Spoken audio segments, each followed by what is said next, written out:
Hello humans, and welcome to another episode of Gen X Gamer. I'm just getting done with dinner here, but I wanted to shoot this video because I received something for my Saturn, for my beloved Sega Saturn, for the most beautiful console ever created. You know, whenever people talk about making retro consoles, just follow this model. That's all you have to do. As a cartridge, as a disc, what else can you ask for? But when it comes to the Saturn, as you guys know, prices are out of this world now. It is not economically feasible sometimes to collect all the games, especially a lot of games that need fast translations, you know, they're Japanese and things like that. So I had to make a call, you know, at some point I had to say, you know what, there's only so much I could order from Japan, and I did order quite a few things until they caught up and and started seeing that they could sell it more here. The games for more here in America. So I started thinking about the Satiator. I wanted it to be out for a while, you know, and see what people thought of it, and looking what everybody else was doing with it. And you know, I liked what I saw, you know, so I decided this Christmas, with, you know, at the end of the year, usually I pull out of the stock market because during Christmas it becomes more volatile. I know there's a lot of people that do technical analysis and things like that, but you know, from experience I can tell you, over the years, people during Christmas, they pull a lot of stuff out and they spend it on gifts. You know, that's what people do. So I try to get ahead of the game and pull out, you know, whatever gains I had, if I had gains that year, you know, and sprinkle a little something for daddy, you know what I'm saying? So you saw me get the PlayStation. This is something else that I got. The Satiator. My gosh, you know, this right here is going to let me play a lot of the games that are fan translations, a lot of the backups that are out there, you know, until the market comes down a little bit. I mean, right now, it's just so high, you know. There's things that if you're, you know, a Gen X gamer like me, maybe, you know, things that have come down or crashed or whatever you want to call it is, for example, Atari. Atari's not expensive right now. NES is coming down in price. Now you can buy some of the games at a much more decent price than you used to, but that's not the case with the Saturn. The Saturn is on fire, just like the same with, for example, TurboGrafx. But this here is the best solution, man. The Saturn was such a wonderful console, such a well-done machine, over-engineered, some might say. But, you know, it took so many years, right? More than a decade, almost 20 to even beyond that, you know, I'm not even sure, to crack it, you know. And finally they did. They came up with this Satiator here. If you're not familiar, this actually goes on the back of the console through what would have been the karaoke or the video outlet in the back, and do an unboxing for you here. It's easy to install. There is no soldering. You just put it in the back and you play your games on SD cards, by the way. That's all you have to do. There's no mystery here, but I'm going to show you what it looks like.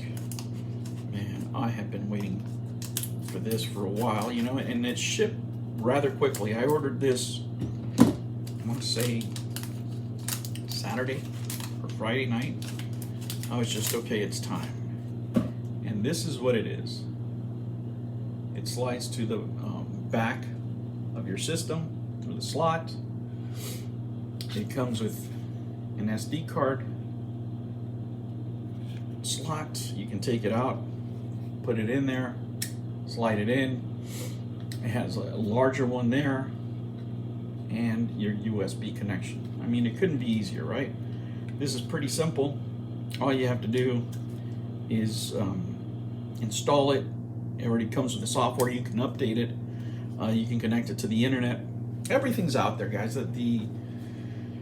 All the reviews, the technical stuff you can find out there. I mean, it's $250, right? But when you compare it to $259, I think it is. But when you compare it to how much games are now, there is no comparison, right? I mean, you much rather get this and save yourself a bunch of money. There's so many great games on the Saturn that, you know, I didn't get to experience when it was coming up. And right now, you know, just the entry point for some of these games, it's unreasonable, right? And I own quite a few games.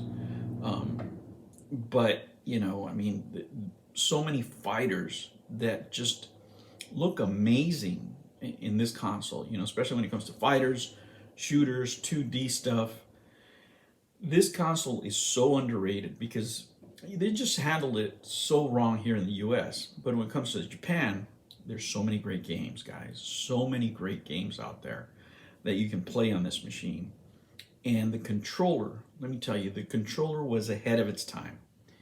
This controller feels amazing in your hands, even though it doesn't have thumbsticks. I don't know why more retro companies don't put these out. I have the wireless one. I ordered it a while ago. I haven't set up my new TV with with a system and everything else because I'm still in the middle of moving, guys. You know, moving while you're working 6 days a week. Oh man, it hasn't been the most pleasant experience. Let me say that. And yesterday I barely installed the PlayStation. So this is a project for me. I have to download the update. I have to load in the games. But man, after I get done this right here, I'm going to be spending quite a few hours with the Saturn. The Saturn is, you know, holds a lot of great memories for me, and it's not the memories that most people have of playing a great console. I got the Saturn in hard times. I told the story before. I had $50 and I spent it on the Saturn. I couldn't even buy any games. It was just the Saturn. That's it. I was so broke. I, you know, wasn't financially educated or educated at all back then. And, you know, it just stuck with me. You know, I always carried that console with me. I was able to buy, you know, sports games in the beginning because, you know, those were all 99 cents back in the day. And I was able to appreciate the machine at another level, you know, while people were playing Xboxes and you know, PlayStations and things like that I couldn't afford. I was playing my Saturn and I was having a great time. I didn't know the difference. It was the best. It was the best graphics that I had seen until that point. So that's why it holds such a special place in my heart, because it's a memento for me of those years of struggle, of, you know, trying to get ahead in life, trying to raise a family, and, you know, missing those days in some ways, right? I don't miss the struggle, but I miss having the small kids around, you know, not letting me play, waiting until, you know, god-awful hours of the night so I could play because they wouldn't go to sleep because I was still awake. Just a bunch of great memories. But I'm glad that I have it now, and I'm glad that, man, I'm going to have so many more games to play, guys.